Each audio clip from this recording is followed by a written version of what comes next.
This is definitely an attack. It will affect your child rearing. It will affect your education system.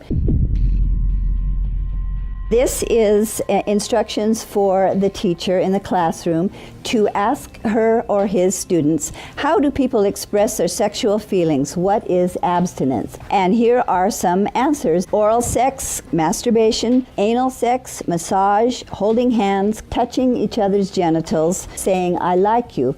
And what they're doing is equating all these things. Saying I like you is equal to anal sex. It is pornography. Men, especially on the house floor, did not want to look at. We couldn't show this on the television news, but yet we want our 4th grade children to be looking at this book. In the name of sexuality education, children are seeing obscene materials that have been ruled by Congress and by the Supreme Court impossible to show to children.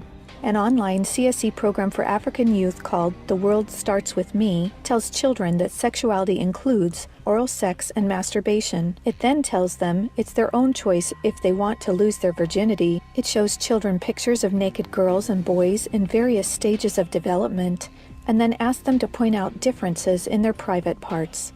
Parents likely will never know, as it is all done online away from home. They have elementary students as young as 9 years old. Then they teach them how to wear a condom.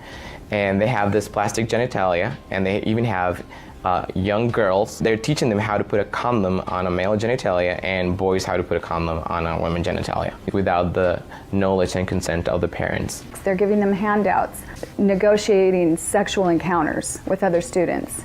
For example, there are statements like this: can I take your shirt off? It makes me hot when you touch me here. Is it okay if I take my pants off? Where we in Latin America, we still have a lot of poverty. We have communities that don't have fresh water, that don't have electricity. Focus is completely shifted from basic needs. They get comprehensive sexual education without the consent of parents, taking and deconstructing the family. My brother Luigi and I had an opportunity to go to the United Nations and give a speech on the UN floor. I told them how Planned Parenthood was passing out a booklet for HIV positive youth at the United Nations called Healthy, Happy, and Hot. This is for the kids who have AIDS. It teaches about sexual pleasure through masturbation, with same-sex partners, and even if you are drunk. This pamphlet called Healthy, Happy, and Hot tells young people that you have the right not to disclose your HIV status to a sexual partner if you're not comfortable. It also tells young people that are HIV positive that if they decide with their partner not to wear a condom, that's their decision.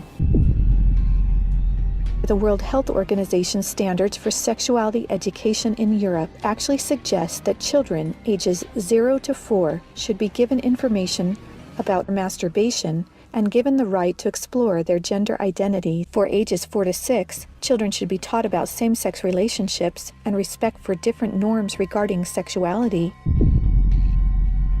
The interests of organizations like UNFPA and IPPF is to get parents out of the picture and to radicalize and sexualize children. UNFPA has tried to convince my country to change our positions on issues such as reproductive rights and comprehensive sexuality education.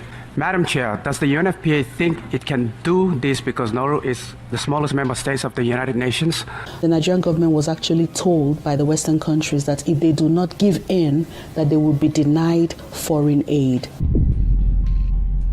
On page 89 of a UNICEF-published Sexual and Reproductive Health Manual, UNICEF listed situations in which one can obtain sexual pleasure that included sexual responses directed towards inanimate objects, animals, minors, and non-consenting persons. In the context of the Sustainable Development Goals, that determines the agenda for the next 15 years. The voice is very, very biased. It's just International Planned Parenthood Federation and their affiliates. We have a direct influence on the outcome documents, on what is established, what is negotiated at the UN.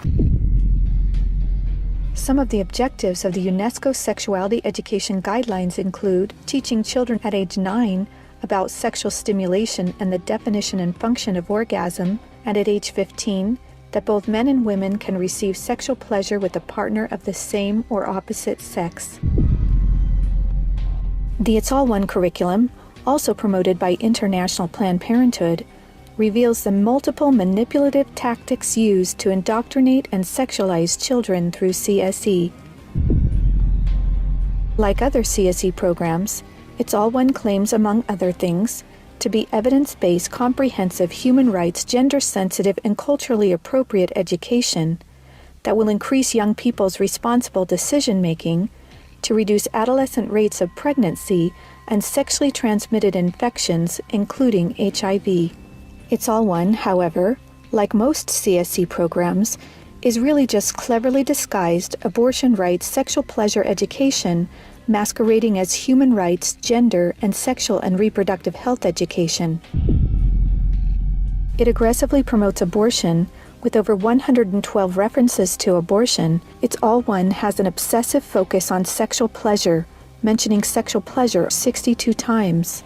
It promotes multiple sex acts and instructs children on how to stimulate themselves or their partner to orgasm. To explore their readiness, children fill out a worksheet that infers children are ready to have sex when you are feeling sexually attracted to the other person, and when you're feeling comfortable about telling the other person what feels good sexually.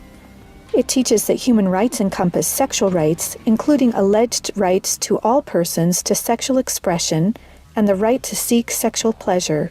Hooking children on sex is a multi-billion-dollar business for Planned Parenthood and other similar organizations. This is because children, or prospects, once sexualized, become Planned Parenthood customers, dependent upon their services. Comprehensive sexuality education programs are disguised under many names. They may be called comprehensive sex or sexual education, education on human sexuality, reproductive health education, information on sexual and reproductive health, family life education, teen pregnancy prevention, rape prevention, anti-bullying programs, HIV/AIDS prevention, and sometimes even abstinence or abstinence plus education.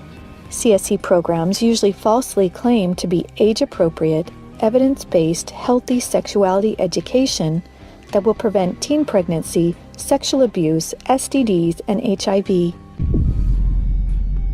One of the handouts that concerns me the most is called the Genderbread Person. They teach that gender is a spectrum, that you can choose to be whatever you want. You could be all female one day and the next day feel like you're neither female or male. Frankly, it's confusing. It's mental molestation. We're confusing these kids as to what they are. From a medical perspective, when sexual freedom is the priority, then sexual health is going to suffer. There are laws in Oregon where children as young as 15 can get taxpayer-funded sex changes without parental consent. You can't have an aspirin at school without parental consent. However, a student could make these life-altering, permanent decisions without their parental knowledge or consent.